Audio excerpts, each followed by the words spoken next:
जय हिंद। आज से हम लोग स्टार्ट कर रहे हैं। ट्रिग्नोमेट्री को हमने कंप्लीट कर लिया।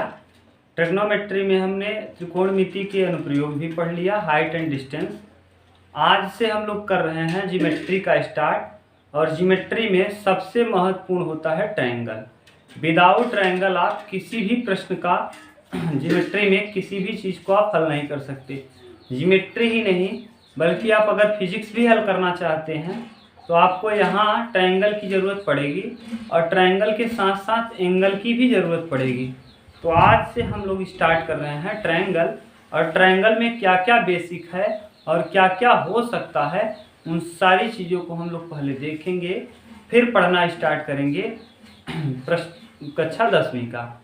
अभी तक हमने ट्रायंगल के विषय में कुछ नहीं जाना, केवल आज हमको ये समझना है कि ट्रायंगल कहते किसे हैं, ट्रायंगल में बना एंगल कैसे होता है, ट्रायंगल कितने प्रकार का होता है। आज केवल इसी चीज़ को हमको समझना है। तो चलिए हम लोग समझते हैं ट्रायंगल यानी त्रिभुज। देखिए ट्रायंगल कहते किसे हैं, तीन भुजाओं से घिरी हुई बंद आकृति को त्रिभुज कहते हैं। तीन भुजाओं से घिरी हुई बंद आकृति को ट्रायंगल त्रिभुज कहते हैं। यानी ट्रायंगल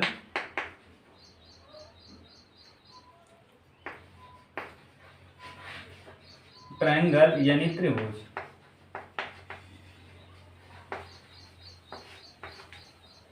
त्रिभुज किसे कहेंगे, तीन भुजाओं से घिरी हुई बंद आकृति को त्रिभुज कहते हैं। ये जैसे है, ये है त्रिभुज, ये ए बी सी। ये देखिए भुजा, ये भुजा है। और एक चीज ध्यान दे लीजिए, जब भी हमको किसी बिंदु को दिखाना होगा तो हम कैपिटल लेटर का प्रयोग करेंगे। बिंदु को दिखाने के लिए कैपिटल लेटर। जब भी किसी बिंदु को दिखाना होगा बच्चों तो हम कैपिटल लेटर का प्रयोग करेंगे। और जब भी किसी रेखा को दिखाना होगा तो ऐसी स्थिति में हम स्मॉल लेटर का प्रयोग करेंगे। तो बिंदु को दिखाने के लिए कैपिटल लेटर, रेखा को दिखाने के लिए स्मॉल लेटर। अब आपको ये भी पता होना चाहिए कि रेखा किसे कहते हैं। तो रेखा किसे कहते हैं, जिसका कोई अंत न हो, शुरुआत कहाँ से हुआ अंत कहाँ होगा निश्चित न हो, उसे हम कहते हैं रेखा।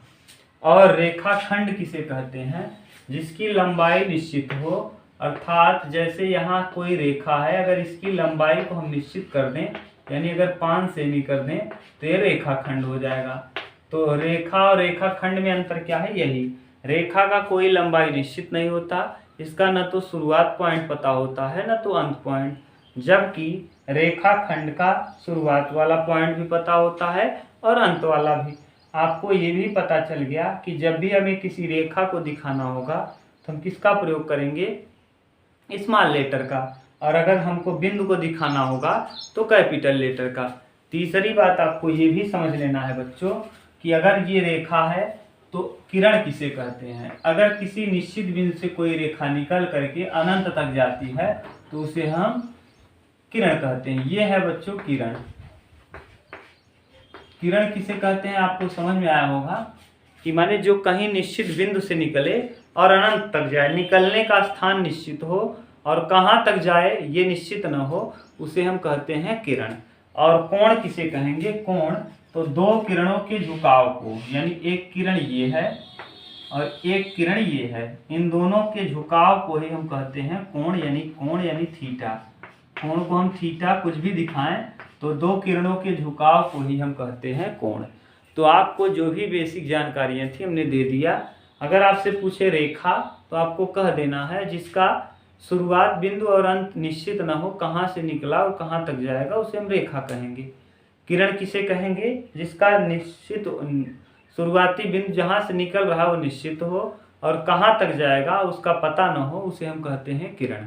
तीसरी बात, रेखाखंड किसे कहते हैं, जिसका शुरुआती पॉइंट और अंत पॉइंट एकदम फिक्स हो, यानी जिसकी लंबाई निश्चित हो। जैसे आप लोगों ने कक्षा 10 में या 6, 7, 8 में चांदा से हल किया होगा कि 5 सेंटीमीटर लंबी रेखा खंड खींचा, 5 सेंटीमीटर लंबी AB एक रेखा खंड खींचा। तो रेखा खंड खींचते थे, उसकी लंबाई को निश्चित कर लिया करते थे।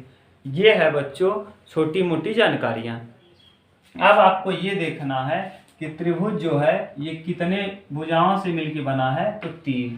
तो 3 भुजाओं से मिलकर बने हुए आकृति को हम त्रिभुज कहते हैं। तो त्रिभुज के विषय में आपको पता चल गया। ये रेखा था, ये कोण। आप जहाँ बैठे हैं वहाँ बैठे बैठे आप बोलने का प्रयास करिए। जैसे हम पूछे रेखा किसे कहते हैं, तो आप बताइए कि जिसका शुरुआती बिंदु और अंतिम बिंदु निश्चित न हो, कहाँ से रेखा की शुरुआत हुई है और कहाँ तक जाएगा, उसे हम कहते हैं रेखा। आप बैठ करके बोलने का प्रयास करिए और जो भी आपको नहीं समझ में आएगा हम बार बार उसको रिपीट कर देंगे। क्यों? क्योंकि जो क्लास में बच्चे पूछते हैं, जहाँ फंसते हैं, उसको दोबारा रिपीट कर देंगे यहाँ भी वीडियो में।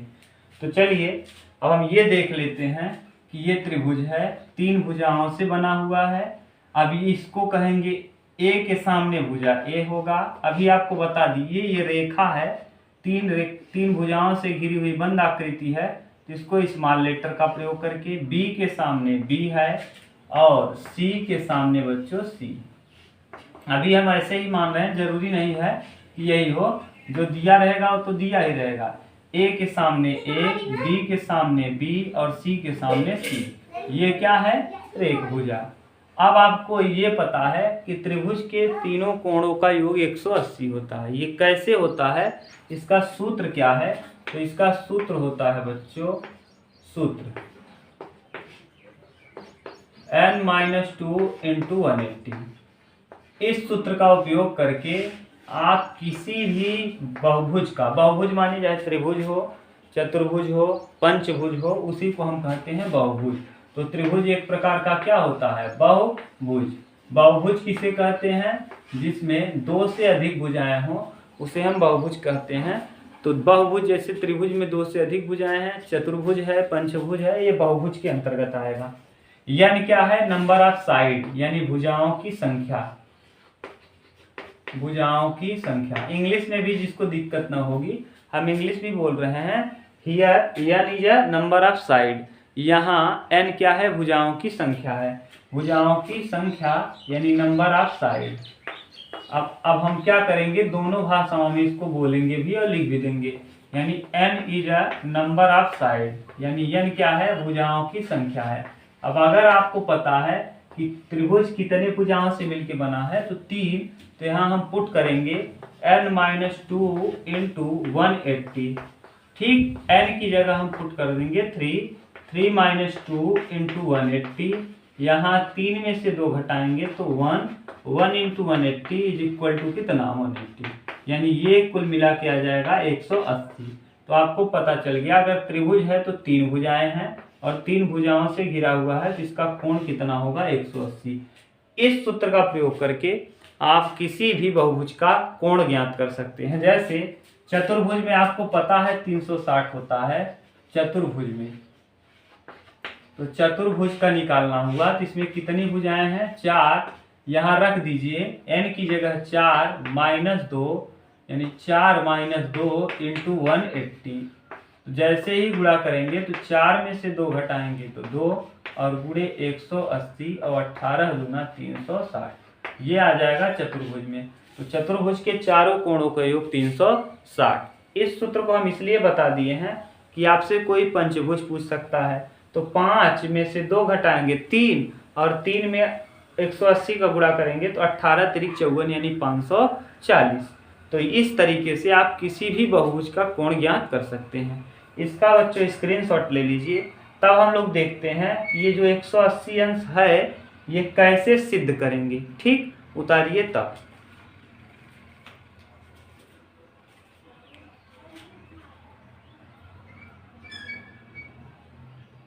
चलिए अब हम लोग देख लेते हैं कि त्रिभुज में बना कोण 180 अंश कैसे होता है। कि त्रिभुज सिद्ध कीजिए कि त्रिभुज के तीनों अंतः कोणों का योग 180 अंश कैसे होता है। ठीक, यही हम लोगों को सिद्ध करना है। पहला ही पॉइंट है कि त्रिभुज में तीनों अंतः कोणों का योग 180 अंश होता है। इसको सिद्ध करिए। ठीक, अब देखिए करेंगे कैसे।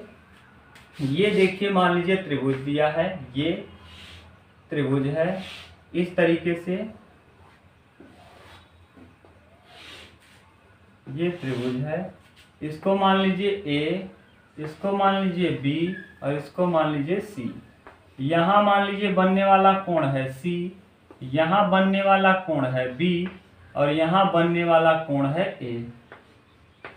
ठीक, हमको सिद्ध करना है इन तीनों कोणों का योग 180 अंश होगा।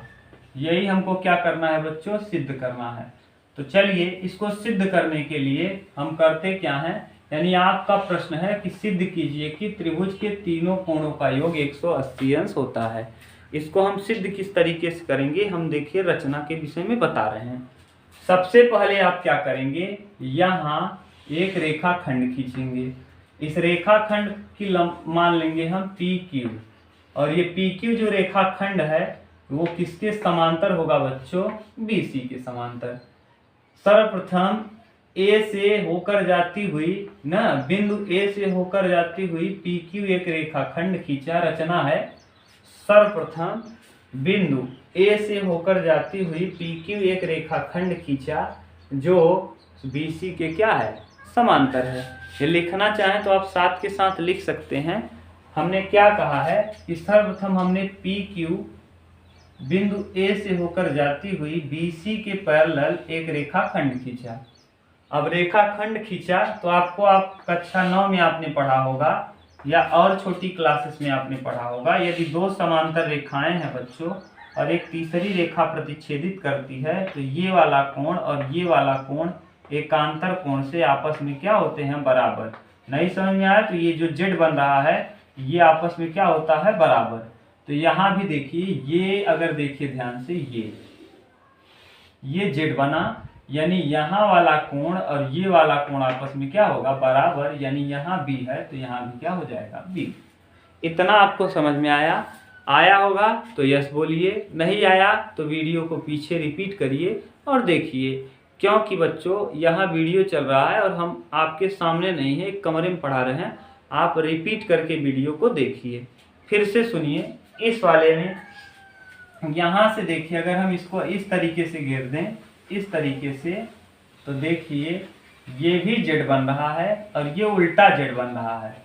ठीक, अगर उल्टा जेड बन रहा है तो आपको पता है कि अगर पैरेलल रेखाएं हैं और उल्टा जेड भी बने, ऐसे भी बन जाए, ये इस तरीके से भी बन जाए, इस तरीके का, तब भी बनने वाला कोण क्या, ये वाला कोण यक्स है तो ये वाला भी कोण क्या होगा, एक्स ही होगा। यानी यहाँ बना कोण सी है तो यहाँ बना कोण भी क्या हो जाएगा, सी।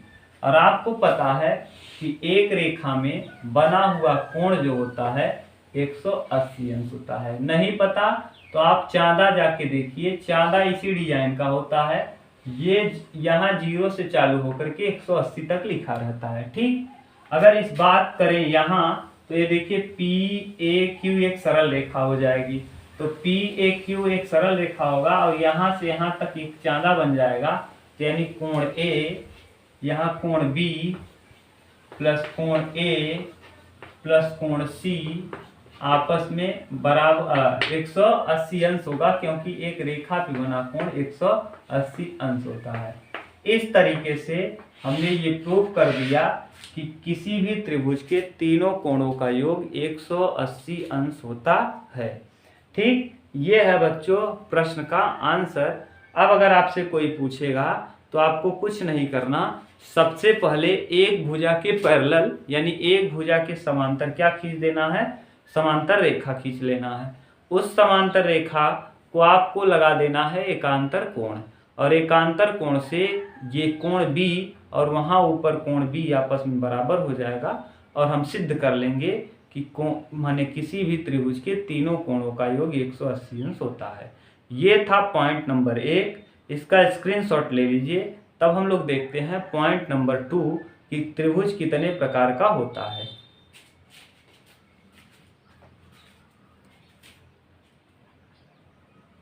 चलिए अब हम लोग देख लेते हैं कि त्रिभुज के प्रकार।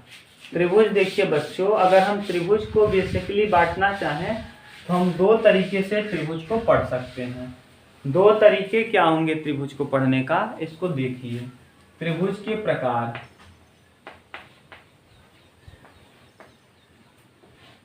त्रिभुज के प्रकार, त्रिभुज के प्रकार बच्चों दो होगा। एक हम लोग देख लेंगे भुजा के आधार पे, एक देख लेंगे कोण के आधार पे। यानी एक हम भुजा के आधार पे और दूसरा हम देख लेंगे कोण के आधार पर। किस आधार पर? कोण के आधार पर।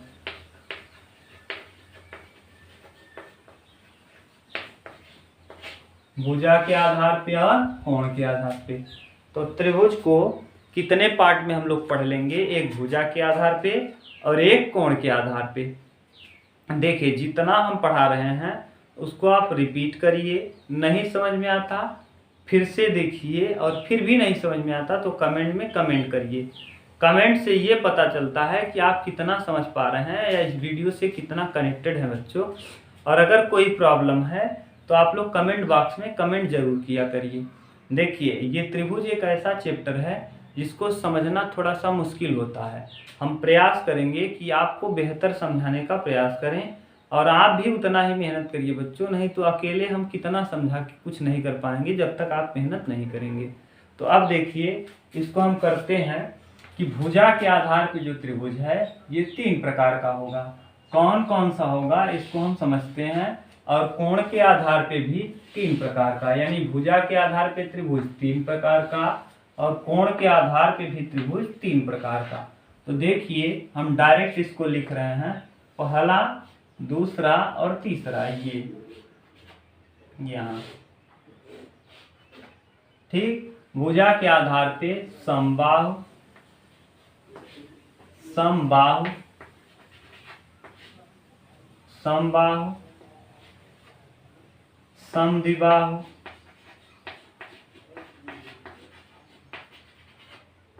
और विषमबाहु। और क्या बच्चों?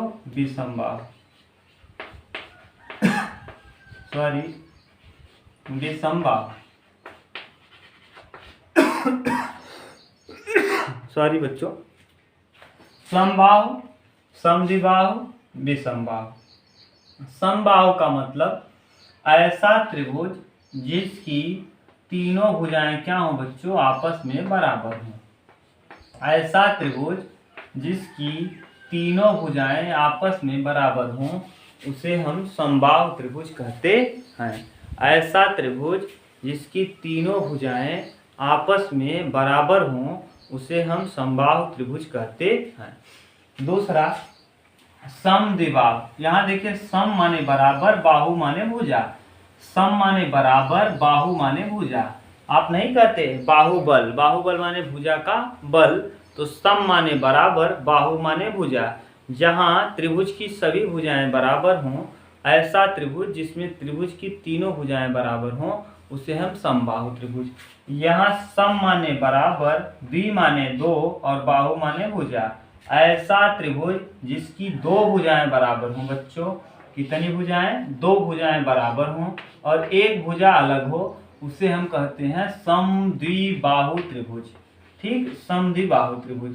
और तीसरा है विषमबाहु त्रिभुज। ऐसा त्रिभुज जिसकी तीनों भुजाएं अलग अलग हों उसे हम कहते हैं विषमबाहु त्रिभुज। आपको देखने से यहाँ लग रहा होगा कि तीनों सेम है, नहीं, ये है ए बी सी, यहाँ ये अलग है, ये वाला अलग है, ये वाला अलग है, इसीलिए हमने डॉट, यहाँ 1 लाइन, यहाँ 2 लाइन, यहाँ 3। तो ऐसा त्रिभुज जिसकी तीनों भुजाएं अलग अलग हों उसे हम कहते हैं विषमबाहु त्रिभुज। तो समबाहु, समद्विबाहु, विषमबाहु। समबाहु त्रिभुज जिसकी सभी भुजाएं बराबर हों, विषमबाहु त्रिभुज जिसकी कोई भुजा बराबर ना हो, समद्विबाहु त्रिभुज जिसकी 2 भुजाएं बराबर हो। अब अगर हम कोण के आधार पे देखें तो कोण के आधार पे भी 3 प्रकार का हो जाएगा। कौन कौन सा हो जाएगा इसको समझ लीजिए, पहला, दूसरा और तीसरा। पहले में क्या आ जाएगा? कोण के आधार पे बच्चों सबसे पहला होगा न्यून कोण त्रिभुज। कौन सा त्रिभुज? न्यून कोण, न्यून कोण त्रिभुज।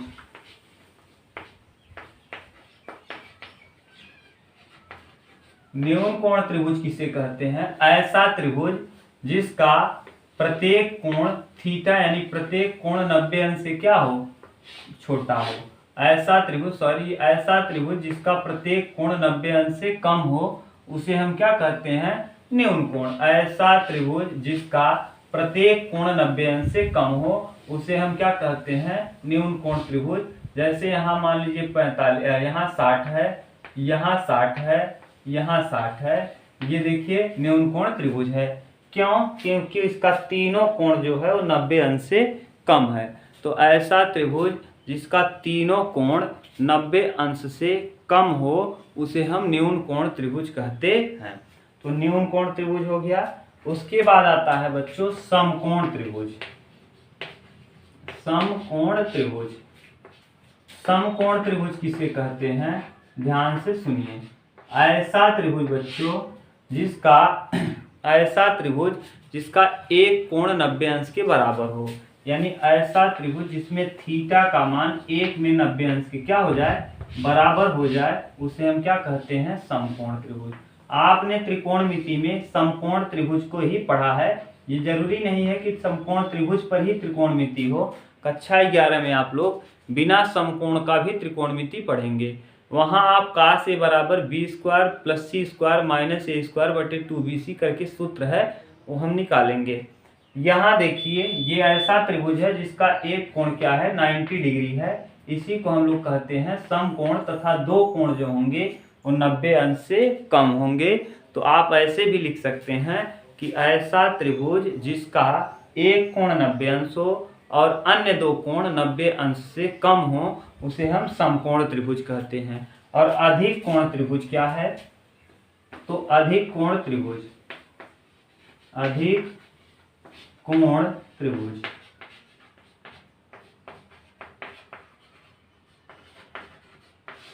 अधिक कोण त्रिभुज किसे कहते हैं, ऐसा त्रिभुज, यहां देखिए हम लिख दे रहे हैं, ऐसा त्रिभुज जिसका एक कोण 90 अंश से अधिक हो, यानी 90 अंश थीटा का मान किससे अधिक हो, 90 डिग्री से अधिक हो, उसे हम अधिक कोण त्रिभुज कहते हैं। जैसे आप यहाँ बना सकते हैं, ये देखिए आपने पढ़ा होगा चतुर्थांश में, ये ठीक, ये 90 डिग्री का कोण है। अगर 90 से ज्यादा बन जाए तो ये देखिए 45 का है, इस तरह 135।